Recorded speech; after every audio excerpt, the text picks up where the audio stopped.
The clock struck midnight as Maria entered her childhood home for the first time in years. The old, creaking house stood eerily silent, surrounded by a dense forest. Her parents had left her the house after their mysterious disappearance, and now she was here to decide what to do with it. Maria stepped inside, the floorboards groaning under her weight. Dust hung in the air, and faint moonlight filtered through cracked windows. She flicked on the light switch, but the bulb merely flickered before plunging her back into darkness. Armed with her phone's flashlight, she ventured further. As she moved through the living room, she noticed that nothing had changed. The old grandfather clock still ticked away, and her mother's favorite armchair sat in the corner. But something felt off. The silence wasn't just quiet, it was oppressive. Suddenly, Maria heard a faint whisper. "Maria!" Her heart skipped a beat. The whisper came again, like it was right behind her.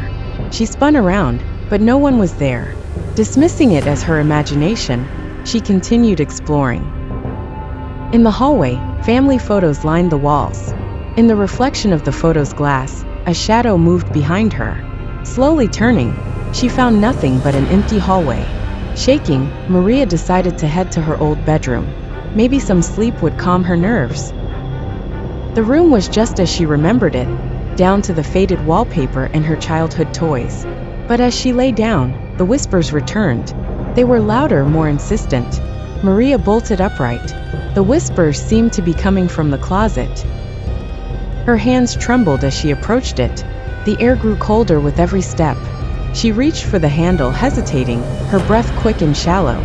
Summoning all her courage, she yanked the door open. Inside there was nothing.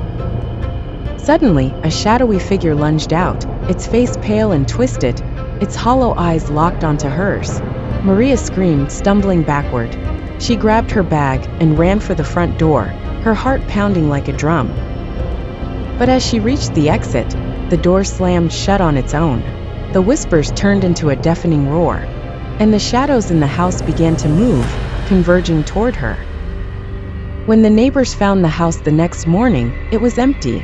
All that remained was a single photograph of Maria, now hanging on the wall, her wide eyes frozen in terror, as if trapped forever within the frame. They say the house still stands, whispering her name to anyone who dares to enter.